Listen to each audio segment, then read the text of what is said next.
Hey, what's up everyone, and welcome to a beautiful game between herO and Clem. And today I want to show you how to cheese the herO way. So it begins at the very beginning of the game. So herO is going to send one of these very first probes towards the other side of the map. You chrono boost at maybe 9 or 10 seconds, slightly later compared to 7 or 8, because of course you have minus less worker in your mirror line in this one, so of course you have a bit less money coming in, so this is perfectly normal.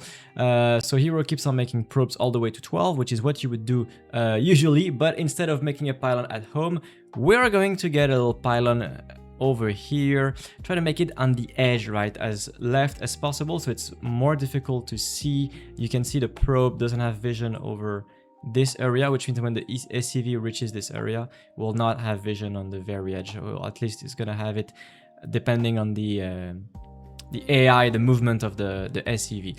So we go 13 gateway instead of 14, make it a bit quicker, right? You want to make it as quick as possible. Also try to take a different route. I think herO could have maybe went a bit more up like this, because if your probe comes from an obvious down location, then it becomes a bit easier for a Terran to figure out that you're actually proxying. So try to make it as hard as possible. You can use your probe to actually harass a little bit, and in the meantime we're going to go 15 gas, which is totally normal. And the goal of this build, of course, will be to harass the Terran opponent as much as possible. We're going to get Zealots, we're going to get Stalkers, and ideally try to get some SCVs and delay the Terran as much as possible. If you can bother your opponent with this probe, it's going to be amazing. Also, we can go 16 pylon with in your main base. Of course, this pylon is needed because you need to get a shield battery to protect your probes against a Reaper potentially. It's very important to have your pylon in range like that. So we're going to chrono boost the first Zealot, and we're going to get a Cyber Core at home. So I like the fact that he makes the pylon behind the mirror line instead of next to the gas like we used to, because the reason why we would make the pylon next to the geysers is because you wanted fast warp in, but now you have fast warp in everywhere, so might as well make the pylon at the back in a safe location. Second Zealot begins, and so yeah, herO, as you can see, he has not been spotted by Clem, but he still decides to go with the first Zealot. So perhaps you can wait for a second one, but depending on your league, perhaps it could be wiser at, I don't know, Platinum to wait for 2 Zealots. Maybe it's more effective, but of course at pro level you want to deal as much damage as possible. So now you're gonna chrono boost the Zealot, but don't chrono boost the Zealot immediately. Delay the chrono boost so that you can have the actual chrono boost on the unit that matters, in this case the Stalker. We still keep on making workers at home. This is actually crucial. And the next funny phase is that we're going to go for a Proxy robo afterwards. So herO is only a single gas, and it doesn't have warp gate started, but it's still going to go for a Proxy robo. Make it on the droppable area right next to the main base. You don't want to make your robo over here. You want your robo to be close distance towards the main base, because we're about to make a warp prism, so that's why it's very crucial. So you can micro your Zealots in a way that one Zealot goes towards the Reaper to force micro, and the other Zealot can shoot the depot to force repair. So for now, it's been very well defended by Clem, which is why I wanted to show you this replay, because even if this technically did pretty much 0, herO is still going to win this game very hard, and which shows the strength of the follow-up. So Clem is going to opt for an eBay block to not only, well, block the Nexus, but also know whether or not there's an expansion on the side of herO. And herO, of course, I'm just going to pull back a little bit. He made his gas, so right after the robo, right? He made the robo, then gas. Keeps on making probes to saturate his main base, and whenever he has 50 gas, he should be able to get warp gate. Yeah, he could have started maybe a couple seconds earlier, but the order is Proxy robo, then second gas, then warp gate, then one more pylon to not get supply blocked. Of course, you can build whatever unit you want to build, right? He's making a Zealot because it doesn't cost gas. That's the main reason. And it's actually pretty important to get to keep your units alive, because, well, if you sacrifice your Zealots, Adepts and whatnot, and then your Warp Prism is empty, you're not gonna have anything to deal damage with. So this Warp Prism is gonna try to deal some damage, but make sure in the meantime you queue an Immortal. herO also queues a Sentry and a Proxy gateway, and he also makes a battery at home because he knows he has nothing to defend his probes, so in case a Reaper shows up, you're gonna have a battery to protect your probes. Alright, so you drop into the main and try to deal as much damage as possible. Pick up micro, of course, focus on the SCVs if you want to. Could potentially target marines, but as long as there's no cyclone on the field, you're pretty much free to do whatever the hell you want to do. Keep in mind that 2 adepts and 1 stalker one-shot an SCV and a marine, or 3 adepts one-shot. So that's actually pretty useful. Try not to lose your units because, of course, the follow-up is also going to be deadly. The Immortal is ready. You're going to add a second Immortal to the field. And basically, whenever you have a bit more money, make sure to get an extra gate. I'm pretty sure Hero could have started a second gateway here to make it 3 in total. I think it would have been maybe a bit better, but it's busy probably microing a little bit. It's a bit supply blocked as we speak. Finally, it's getting a pylon. So you can use hold position with your units over here towards the ramp, and the Immortal and the Stalker is going to shoot whatever is in range. In this case, the depots. Depots are amazing targets because you can easily get a Terran supply blocked, although, well, the Terrans are pretty low supply, so, and with the command center, it provides extra supply also. So you can use your Warp Prism, and you should use your Warp Prism to pick up as much as possible so you do not lose everything. If the Cyclone locks on one of your units, picking the unit will cancel the lock on. So make sure your prism is at the back in a safe spot because it can save pretty much everything. But if you get the, oh, missed the force field here. But if you send the prism forward and it gets locked on, well, it could be trouble. So in this case, Clem has a very defensive setup with a Cyclone, a bunch of, well, by a bunch, literally 3 Marines, and a Siege Tank. But you have 2 Immortals, so you can literally drop on top. So make sure you try and target, the key units, in this case the tank and the Cyclone. Cyclone could be the priority because then your Warp Prism is going to be left untouched.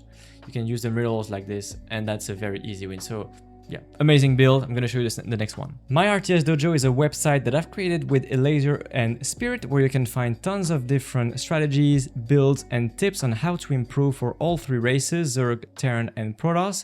If you're watching me, you're probably watching Protoss content. So here I've made, for example, how to learn new maps like a pro, and I'm going to make soon new strategies and builds for the new patch, especially the 8-worker start. So if you want to learn new builds and improve and get some fun in Starcraft 2, my RTS Dojo is where it's at. Alright, the second build I wanted to show you from Hero is actually pretty aggressive too, but it will be a bit different. So yeah, he's going to proxy some shenanigans again, but you will see. So first and foremost, Hero is going to go for a chrono boost at 6-7 seconds as you do. I'm going to speed up the video a little bit so we don't waste too much time. 12 pylon, of course. Actually 11 pylon, yeah, that's the thing, because we're going to proxy a Stargate, so we want the quicker Stargate possible. So we go 11 pylon instead of 12. This is not the normal build. We do it specifically because we want to speed up the production of our Stargate. Rally the prom over here, so we get the one more probe and we make it 12. So 12 gateway. So instead of going 12 pylon 14 gate, we go 11 pylon 12 gate. So we cut 2 workers in total, but we're going to get a much quicker Stargate because of that.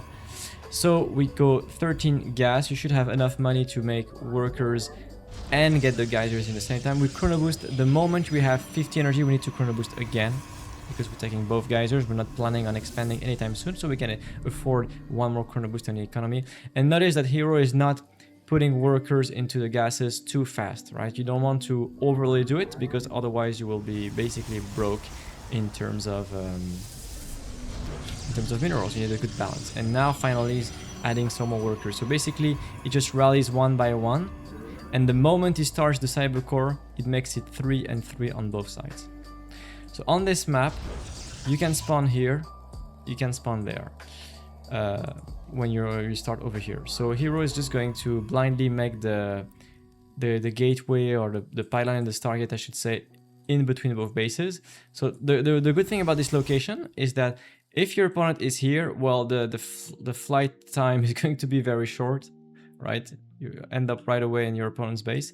And if your opponent lands here, well, it's not that bad because you could potentially attack your opponent with fast warp-ins because there's nothing to block, right? Here, you're blocked by these patches and you need to go all the way around. Here, it's pretty much a straight line, so it works both ways. And you don't necessarily expect the pylon to be here either. So the core finishes, the first things we do is go Stargate immediately, no reason to delay it. And then we're going to start a Stalker, so you have the choice between Stalker and Adept, but keep in mind now Stalkers build 6 seconds faster as opposed to an Adept, which is quite a big deal. That being said, Adepts are cheaper, but you know, you gotta make a choice in life. So Warp Gate is going to be queued right after that, and we'll resume the pro production. So keep an eye on your supply, of course. Your Nexus is providing a bit less supply than it used to, so you have to be extremely careful about it. And then you actually need to scout in case you're playing this strategy on a 4-player map like this one, on Awesome Temple. You actually need to know where your opponent is, but if you do that on a 2-player map, well, you can just maybe skip this part or just decide to commit anyway just to know what's coming your way. Could be an idea to also know what's going on.